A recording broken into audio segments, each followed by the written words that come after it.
जय हिंद साथियों, जितने भी साथियों का मध्य प्रदेश पुलिस कांस्टेबल में सिलेक्शन हुआ है, उन साथियों को बहुत-बहुत शुभकामनाएँ।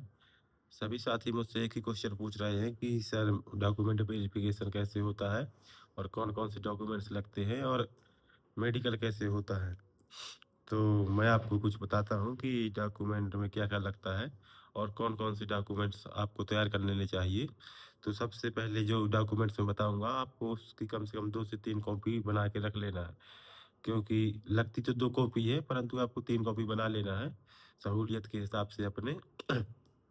और कम से कम 10 से 15 फ़ोटो खिंचवा के रख लेना है, ताकि आपको, क्योंकि आप डिपार्टमेंट में आ गए हो, तो आपका फ़ोटो तो लगते ही रहना है।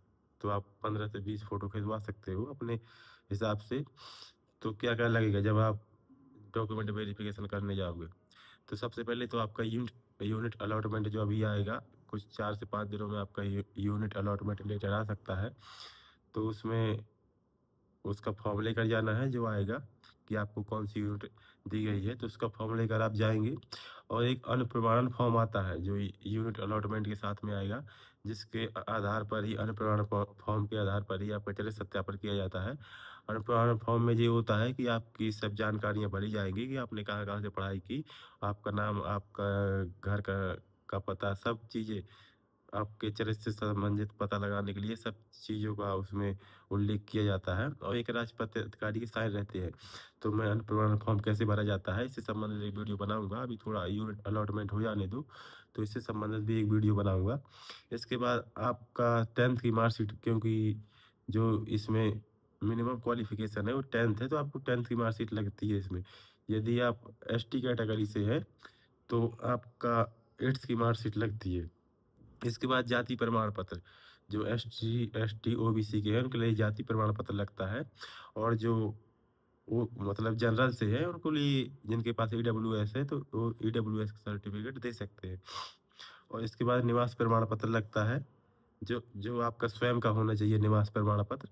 और आधार कार्ड आपका सबसे मेन चीज़ आधार कार्ड है। आधार कार्ड ऐसा होना चाहिए कि आपका फ़ोन नंबर भी उसमें लिंक हो और लॉक नहीं होना चाहिए आधार कार्ड, ताकि उसमें ओटीपी आ जाए, क्योंकि आधार कार्ड सबसे मेन आधार कार्ड ही होता है। तो आप इन चीज़ों का ध्यान रखें। और जिन भाइयों की शादी हो चुकी है, वो भाई अपना मैरिज सर्टिफ़िकेट अपना ले जाएँ, और यदि बच्चे हैं, तो बच्चों का बर्थ सर्टिफ़िकेट ले जाएँ। और इसके बाद आपका जो अधिकतम योग्यता है, जैसे इसमें मिनिमम योग्यता तो 10वीं पास है।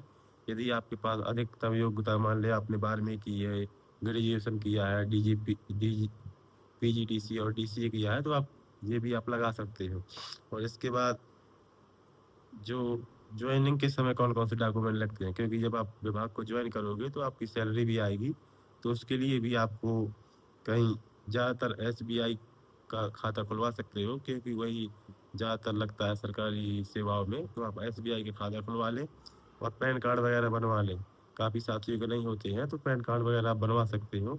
और समग्र आईडी, जब आप आपका वेतन संबंधी काम होगा, तो समग्र आईडी भी उसमें लगती है। तो आप, जो मैंने अभी दस्तावेज़ आपको बताए हैं, तो सभी दस्तावेज़ आप अपने प्रिपेयर कर लें। और कोई दिक्कत हो तो आप कमेंट में पूछ सकते हैं कि कौन-कौन से डॉक्यूमेंट्स और लगते हैं। इ जितने डॉक्यूमेंट मैंने बताए हैं, इतने डॉक्यूमेंट लगते हैं। आप 2 प्रतियाँ बना के ले जाइए। और सबसे मेन दिक्कत अनुप्रमाण फॉर्म में आती है, तो मैं इससे संबंधित एक डिटेल वीडियो बनाऊँगा कि आखिर कैसे भरा जाता है। तो सभी साथियों को जय हिंद, जय भारत।